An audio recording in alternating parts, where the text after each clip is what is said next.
You know that feeling when you're the last one left in the office? The fluorescent lights buzz just a little too loud. The AC blows air that feels less like cooling and more like a cold breath on the back of your neck.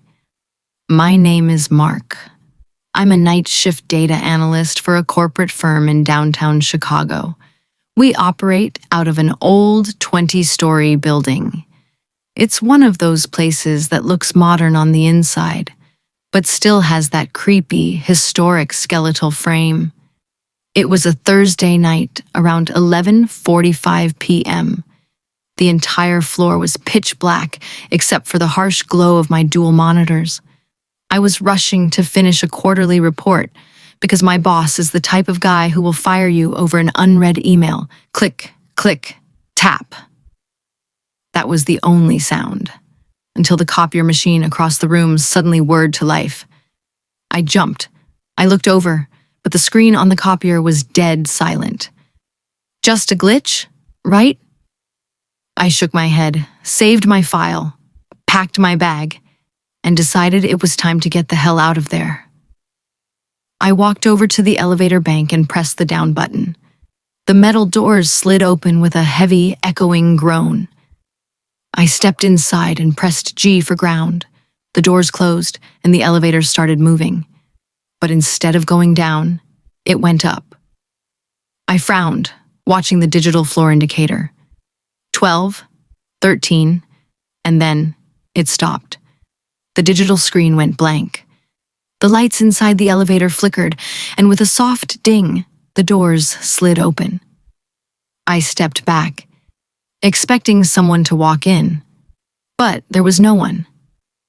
I peeked my head out into a dark, completely gutted office floor. Construction plastic hung from the ceiling like webs, and dust danced in the air. Here is the thing. Our building doesn't have a 14th floor. Because of old superstitions, the elevator buttons jump straight from 13 to 15. There was no 14 button on the panel. Yet, here I was. By the way, guys, we put a lot of hard work into bringing you these chilling stories every week. So if you're enjoying the goosebumps, please take a quick second to hit that like button and subscribe to the channel. It really helps us out. Now, back to the nightmare. Very funny, I muttered, thinking someone was playing a prank on the late-night guy. I smashed the close door button, but nothing happened. I pressed the emergency call button, but it was just static. Then I heard it. Click, click, tap. The sound of a keyboard. It was coming from the darkness of the unfinished floor. Hello? I called out, my voice trembling. Is someone there? The office is closed. The typing stopped. A second later, the heavy sound of footsteps started echoing. But they weren't normal footsteps. It sounded like someone dragging a heavy leg, moving fast through the plastic sheets. Drag, step, step, drag, step, step. Panic flooded my system. I slammed my hand against the G button. Finally, the elevator doors groaned and started to close. Right before they shut completely, a pale, unnaturally long hand reached out from the darkness, its fingers clawing at the gap. The doors slammed shut right on its wrist. There was no scream of pain, just a sickening, wet crunch. The hand slowly withdrew into the dark, and the elevator plunged downward. I hit the floor of the elevator, my heart hammering against my ribs like a trapped bird. The elevator shot down and opened at the ground floor. I ran out into the lobby, panting, sweating, and nearly collided with Marcus, the night security guard. He told me to easy down and asked where the fire was.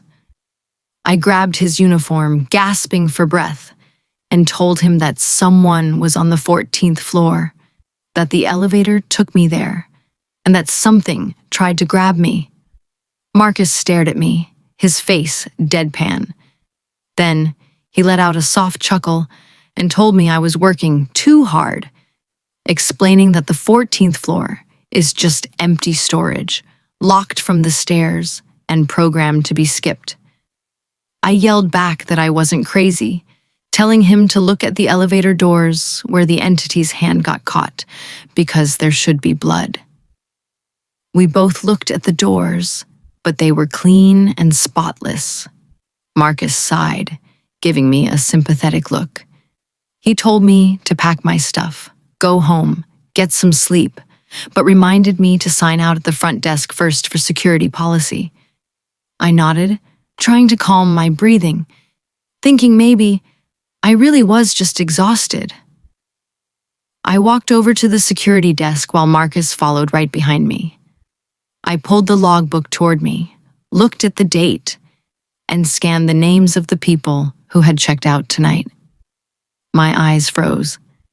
At 11:30 p.m., there was a checkout entry. Name, Marcus Vance. Reason for leaving, shift ended. My blood ran completely ice cold. If Marcus checked out at 11:30 p.m., then who was standing right behind me? I didn't turn around. I couldn't. I looked at the polished marble countertop of the security desk, and in the reflection, I could see Marcus standing behind me. But his reflection wasn't normal. His head was tilted at a sickening 90-degree angle. His eyes were wide, completely black, and staring directly into my soul. And his right wrist was completely crushed, dangling limply by a shred of skin. It was the thing from the 14th floor. It had beaten me down here. He asked if something was wrong, but his voice didn't sound like Marcus anymore. It sounded like a corrupted audio file, a glitchy, layered echo of multiple voices. I whispered that nothing was wrong, lying that I just forgot how to spell my name for a second as tears blurred my vision. He stepped closer, whispering for me to sign it so I could never leave. I could smell it now. It smelled like old paper, wet dust, and copper. I knew if I signed that book, I was dead.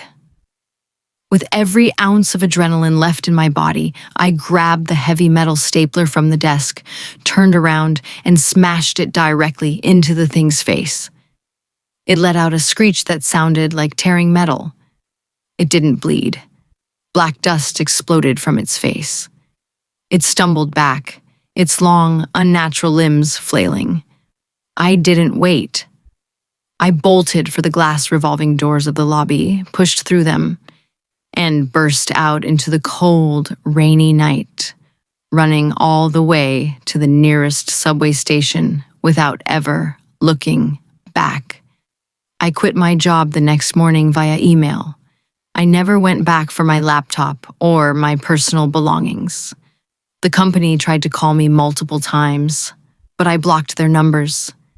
Except yesterday, I got a text message from an unknown ID. There was no text, just an image file. I opened it, and it was a screenshot of the security logbook from that night. Under Marcus's checkout entry, there was a new line written in shaky dark ink. It said, "Name, Mark. Status, still on the 14th floor.